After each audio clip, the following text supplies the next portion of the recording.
ప్రియ దేవుని బిడ్డలారా, బైబిల్ చదవటం వినటం వల్ల మనలో విశ్వాసం పెరుగుతుంది.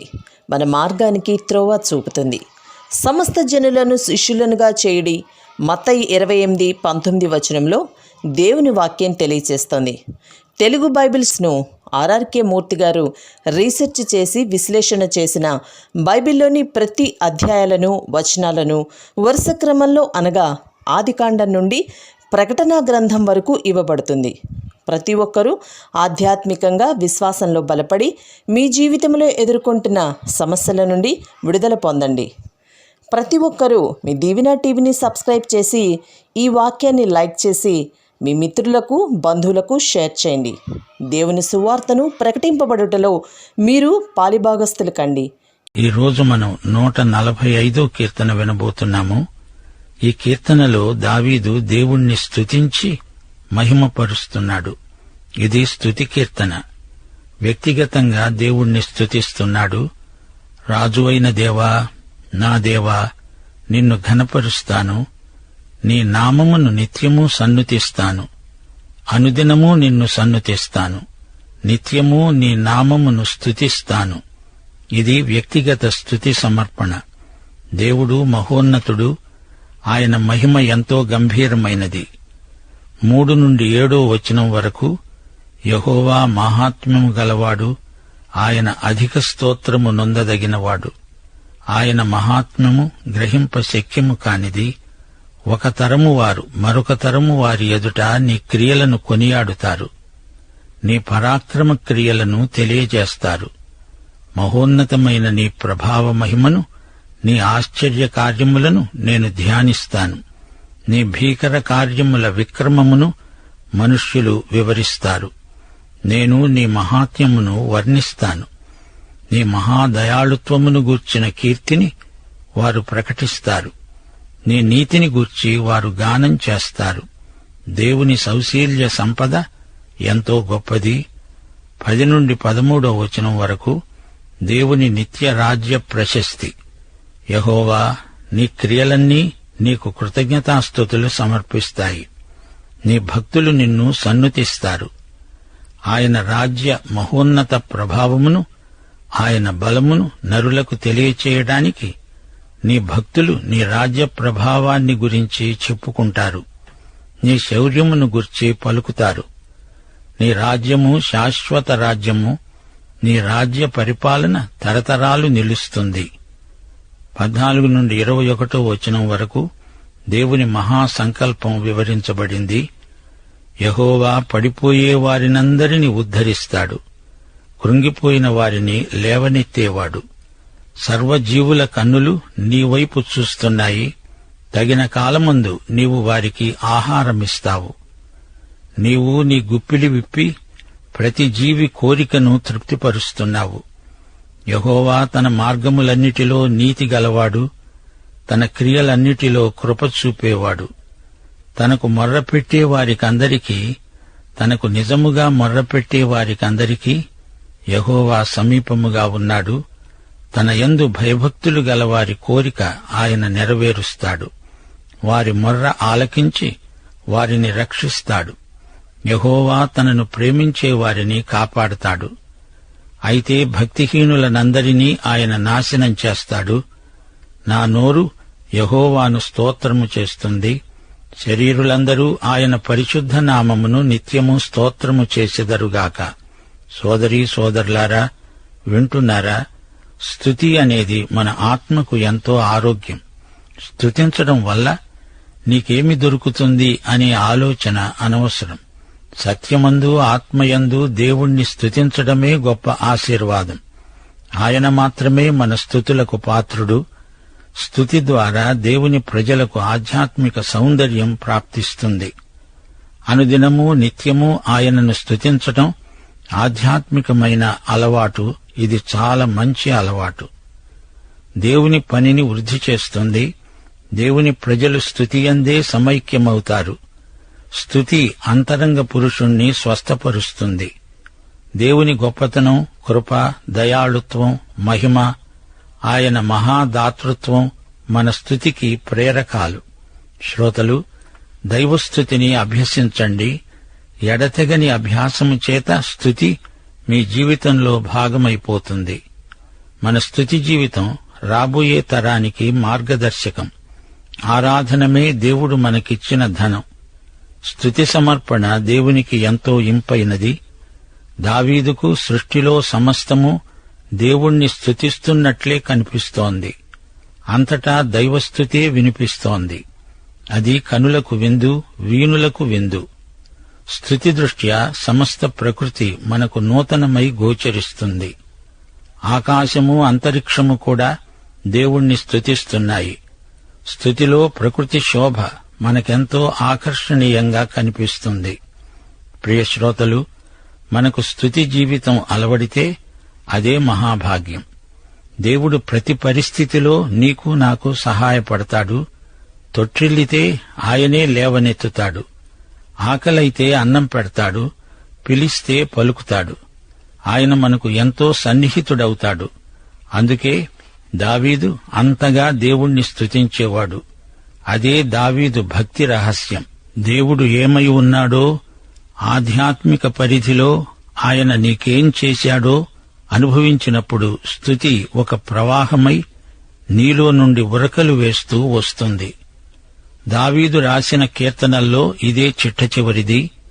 ఈ కీర్తన కూడా హీబ్రూ భాషలో అక్షర క్రమంలో రాయబడిందే. హీబ్రూ భాషలో 22 అక్షరాలున్నాయి. అయితే ఈ కీర్తనలో 21 వచనాలే ఉన్నాయి. ప్రతి వచనానికి ముందు ఒక అక్షరం అక్షర క్రమంలో చెప్పబడింది. హీబ్రూ భాషలో మొదటి అక్షరం అలెఫ్, చిట్టచివరి అక్షరం తౌ. అయితే ఈ కీర్తనలోని అక్షర క్రమంలో నూన్ అనే అక్షరం లోపించింది. ఎందుకో తెలియదు. 145 కీర్తన నుండి 150 కీర్తన వరకు అన్నీ హల్లెలూయా కీర్తనలే. నూన్ అనే ఒక్క అక్షరం లోపించిందంటే అది సంఘం కోసం, నీ కోసం విడిచిపెట్టబడిన ఖాళీ ఏమో అనిపిస్తుంది. హల్లెలూయా నినాదాలు బైబిల్ అంతటా వినిపిస్తాయి. ప్రకటన గ్రంథం 19వ అధ్యాయం 1, 3, 6 వచనాల వరకు హల్లెలూయా నినాదం బైబిల్ అంతటా మోగుతుంది, మారుమోగుతుంది. బహుజనుల శబ్దము వంటి గొప్ప స్వరము పరలోకమందు ఈలాగు చెప్పగా విన్నాను, ప్రభువును స్తుతించండి, ప్రభువును స్తుతించండి. రక్షణ మహిమా ప్రభావములు మన దేవునికే చెల్లునుగాక. రెండోసారి వారు ప్రభువును స్తుతించండి అన్నారు. ఆ పట్టణపు పొగ యుగయుగములు పైకి లేస్తున్నది. అప్పుడు గొప్ప జనసమూహపు శబ్దమును, విస్తారమైన జలముల శబ్దమును, బలమైన ఉరుముల శబ్దమును పోలిన ఒక స్వరము పలికింది. నేను విన్నాను. సర్వాధికారి ప్రభువు అయిన మన దేవుడు ఏలుతున్నాడు. ఆయనను స్తుతించండి. గొర్రెపిల్ల వివాహోత్సవ సమయం వచ్చింది. ఆయన భార్య తనను తాను సిద్ధపరుచుకుని ఉన్నది గనుక మనము సంతోషించి ఉత్సహించి ఆయనను మహిమపరుద్దాము రండి. శ్రోతలు, ఈ 145 కీర్తనలో ఉన్న స్తుతి సంపూర్ణము కాదు. అందుకే ఇందులో నూన్ అనే అక్షరము లోపించింది. యేసు జన్మదిన సందర్భంలో దేవదూతలు పాడారు. లూకా శుభవార్త 2వ అధ్యాయం 14వ వచనం. సర్వోన్నతమైన స్థలములలో దేవునికి మహిమ, ఆయనకిష్టులైన మనుష్యులకు భూమి మీద సమాధానము. దేవదూతలు ఈ విధంగా దేవునికి స్తోత్రం చెప్పారు. ఎందుకు? యేసు బెత్లెహేములో జన్మించాడు గనుక. శాంతి శాంతి. అయితే అప్పుడే ప్రపంచంలో శాంతి వచ్చిందా అంటే రాలేదు. అందుచేత ఈ శాంతి గీతం సంపూర్తి కాలేదు. యేసు ప్రభు తిరిగి రెండోసారి రాబోతున్నాడు. అది మహాదినం. అప్పుడు మనం పాడే హల్లెలూయా కీర్తన సంపూర్ణము, సమగ్రము, అర్థవంతము అవుతుంది. అందుకే 145 కీర్తనలో నూన్ అనే అక్షరం లోపించింది. ఈ కీర్తనలో దావీదు ప్రతిరోజు దేవుణ్ణి స్తుతిస్తాను అంటున్నాడు. వారానికి ఒక రోజా? కాదు, 7 రోజులు దినదినము దేవుణ్ణి స్తుతించాల్సిందే. అన్ని కాలాలలో, అన్ని పరిస్థితులలో దేవుణ్ణి స్తుతించడం మనం అభ్యాసం చేయాలి. దేవుడు దయాళుడు, వాత్సల్యపూర్ణుడు. ప్రియ సోదరా, సోదరి, నీవెవరివైనా, నీవెక్కడ ఉన్నా నేరుగా దేవుని దగ్గరికి రావచ్చు. క్రీస్తు ద్వారా దేవుని వద్దకు ప్రతి ఒక్కరికి నిరభ్యంతర ప్రవేశమున్నది. సత్యమందు తనకు మొర్రపెట్టే వారికి అందరికీ యెహోవా సమీపముగా ఉన్నాడు. దేవుణ్ణి నేరుగా ముఖాముఖిగా కలుసుకోమంటే మతాచారాల చాటున కొందరు ఆగిపోతున్నారు. ఇది ఎంతైనా శోచనీయం. కొత్త నిబంధనలో విశ్వాసులందరూ యాజకులే. యేసుక్రీస్తును నీ రక్షకునిగా నీవు అంగీకరించి ఉంటే నీవు దేవుని సన్నిధిలోకి ప్రవేశించడానికి వీలున్నది. సమృద్ధి ప్రవేశము నీకున్నది. రక్షించబడి ఉండకపోతే ఈ క్షణమే తన వద్దకు రావలసిందని పరిశుద్ధాత్మ నిన్ను పిలుస్తున్నాడు. అంతటా అందరికీ దేవుడు అందుబాటులోనే ఉన్నాడు. విశ్వాసులారా, మరచిపోకండి, మనం కొత్త నిబంధన యాజకులం. మనం దేవుని కుటుంబీకులం. క్రీస్తునందు దేవుడు మన తండ్రి.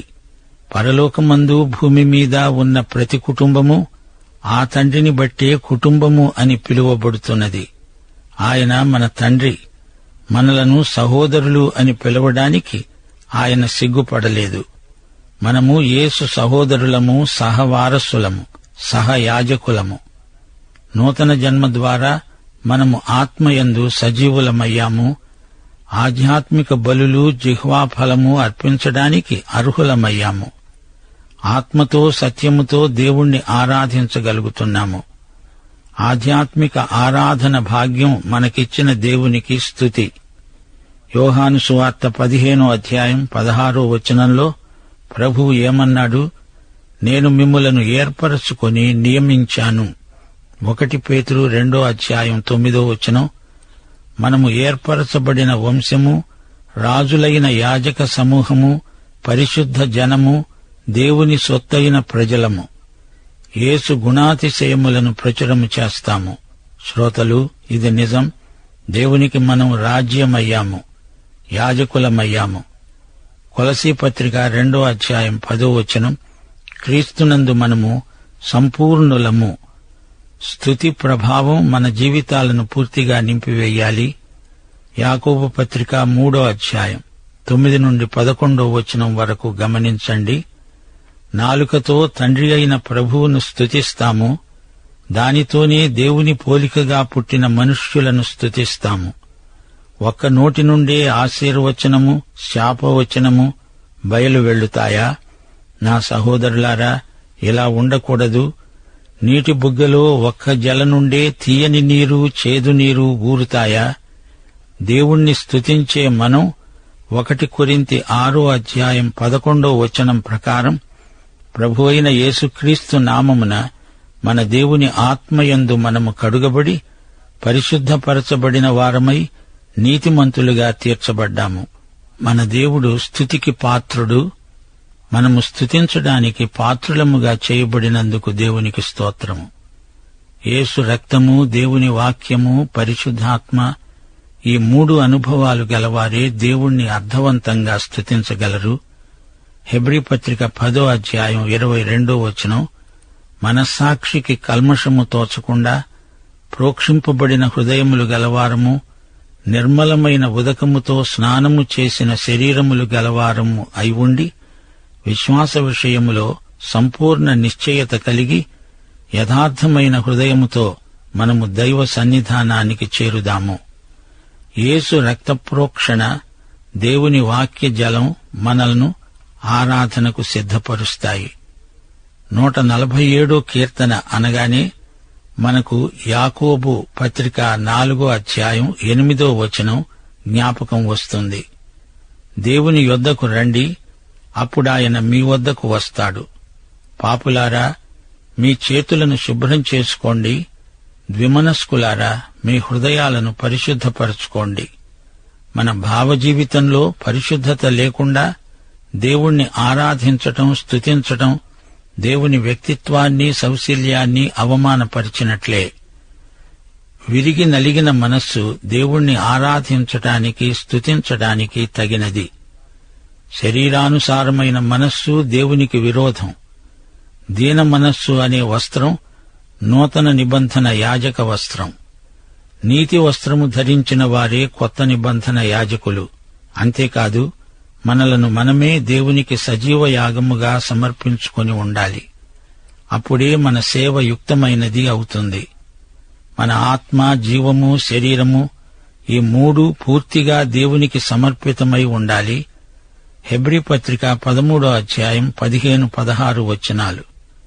మనము దేవునికి ఎల్లప్పుడూ స్తుతియాగం చేయాలి, జిహ్వా ఫలము అర్పించాలి. అనగా నోరు తెరచి స్పష్టంగా దేవుణ్ణి స్తుతించాలి. చీకటిలో నుండి మనలను ఆశ్చర్యకరమైన వెలుగులోకి తెచ్చిన యేసు ప్రభువు యొక్క గుణాతిశయములను మనము ప్రచురము చేయవలసిన ప్రజలము. దేవుణ్ణి స్తుతించే ప్రజలు దేవుని సన్నిధిలోకి రిక్తహస్తాలతో రారు. మన స్తుతిని పాట ద్వారా మాత్రమే కాదు, ప్రభువుకు తెచ్చి ఇచ్చిన ప్రేమ కానుకల ద్వారా కూడా వ్యక్తం చేస్తాము. స్తుతి అనగా దేవుణ్ణి బట్టి ఉత్సాహాన్ని వ్యక్తం చేయడం. పంట కోసేవారు వ్యక్తపరిచే ఆనందం లాంటిదే స్తుతి. కృతజ్ఞత, స్తుతి ఎల్లప్పుడూ మిళితమై ఉంటాయి. అందుకే ఆనంద గీతాలు పాడుతాము. పాటలలో స్తుతి మాటలు, స్తుతి భావాలు వ్యక్తం కావాలి. ఈ విషయంలో గాయకులు ఎంతో శ్రద్ధ వహించవలసి ఉంది. సంగీత వాయిద్యాలు స్తుతికి దోహదపడాలి గాని కేవలం వాయిద్యాలు మాత్రమే చాలవు. పవిత్రమైన చేతులెత్తి దేవుణ్ణి స్తుతించవలసిందని పౌలు తిమోతికి రాసిన ఉత్తరంలో వివరించాడు. దేవుని ఎదుట మోకరిల్లి దేవునికి స్తుతియాగము చేయటం పరిపాటి. దేవుని మహిమ ప్రత్యక్షతకు మన హృదయం స్పందించినప్పుడు దానిని వ్యక్తీకరించడమే స్తుతి సమర్పణ. దేవుణ్ణి స్తుతించడం కేవలం ఉద్రేకం కాదు, అది ఆధ్యాత్మిక ఆరాధన. ప్రియశ్రోతలు, మరో మాట, క్రీస్తు కీర్తనల గ్రంథంలో పలుచోట్ల సాక్షాత్కరిస్తాడు. మెస్సియా, ఇది హీబ్రూ మాట. క్రీస్తు అనేది గ్రీకు పదం. ఈయనే ప్రభువైన యేసు, అభిషిక్తుడు. ఈయన మనల్ని ఉద్ధరించే ప్రభువు. కుంగిపోయిన వారిని, పడిపోయే వారిని లేవనెత్తుతాడు. అప్పుడప్పుడు మన మీది బరువు దుర్భరమనిపిస్తుంది. యేసు ప్రభువు గొప్ప భారవాహకుడు. ఆయన మహాత్యము గ్రహింప శక్యము కానిది. 3వ వచనం, తరతరాలుగా ఆయన గొప్ప కార్యములు జరిగిస్తాడు. ఆశ్చర్యకార్యాలు చేశాడు, చేస్తాడు. ఆయన విక్రమం, భీకర కార్యాలు గొప్పవి.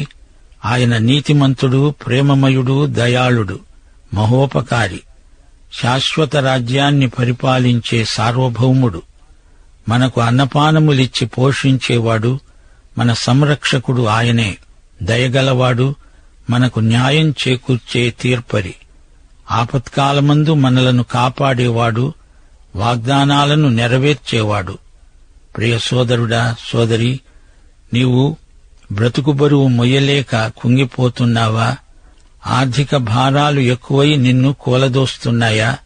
వెంటనే ఆయన శరణు వేడవలసిందని మనవి. నీ భారాన్ని ఆయన మోయటానికి సిద్ధంగా ఉన్నాడు. గమనించండి, దేవుణ్ణి స్తుతించండి అనేది సలహా కాదు, ఇది ఆజ్ఞ. మన స్తుతులపై దేవుడు ఆసీనుడు. అంటే స్తుతులర్పించబడే చోట దేవుని సన్నిధి తప్పక ఉంటుందని అర్థం. అప్పుడు సమస్యలు, కడగండ్లు మనకు దూరమైనట్లు అనిపిస్తుంది. దేవ చైతన్యంలో సమస్యలు కనిపించవు. ప్రియ శ్రోతలు, ఈ పాఠం ముగింపులో కీర్తనలను రాసిన రచయితగా, గేయకారుడుగా దావీదు ఆరాధనకు ఇచ్చిన ప్రాముఖ్యాన్ని మా శ్రోతల దృష్టికి తేగోరుతాము. ప్రతిసారీ ఒక కొత్త పాట పాడడం దావీదుకు ఇష్టం.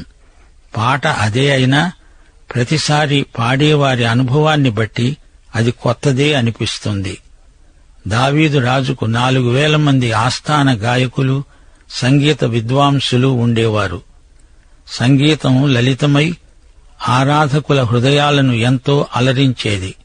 సంగీతం పాటలలోని సందేశానికి దోహదపడుతుంది. కొత్తదనం అంటే ఆధ్యాత్మిక సృజనా కౌశలం, పరిశుద్ధాత్మ సృజనాత్మకత. దేవుణ్ణి ఎరిగిన ప్రజలు కొత్త తరహాలో ఆత్మలకు ఉజ్జీవం కలిగించే విధంగా పాడతారు. దేవుడంటే భయభక్తులను అలవరచటమే కీర్తనల గ్రంథ పరమార్థం. దేవుడంటే భయం, దైవ భయం అంటే దేవునితో సరైన సంబంధం అని అర్థం. దేవుడు మహాశక్తిమంతుడు, నీతిమంతుడు, పూజనీయుడు గనుక దేవుడంటే చులకన భావం పనికిరాదు. దేవుని మహిమా సౌందర్యానికి మనం ఆకర్షితులమై ఆయన పట్ల ప్రేమను వ్యక్తం చేస్తూ, ఆయనకు ఇష్టం కానిది ఏదైనా మానేస్తూ, ఆయనకిష్టమైనది మాత్రమే చేస్తూ ఆయనను సంతోషపెట్టడమే భయభక్తుల ఫలితం. భక్తుని హృదయ సంఘర్షణలు ఈ కీర్తనల్లో వెలువరించబడినవి. 145 కీర్తన మళ్లీ చదువుకోండి, ఆనందించండి. పాఠం సమాప్తం. తొట్టిల్లకుండా మిమ్ములను కాపాడుటకు, తన మహిమ ఎదుట ఆనందముతో మిమ్ములను నిర్దోషులనుగా నిలువబెట్టుటకు శక్తిగల అద్వితీయ దేవుని ప్రేమ, ప్రభువైన యేసుక్రీస్తు కృప, పరిశుద్ధాత్మ ఆదరణ మనకందరికీ సదాకాలము తోడై ఉండునుగాక. ఆమేన్.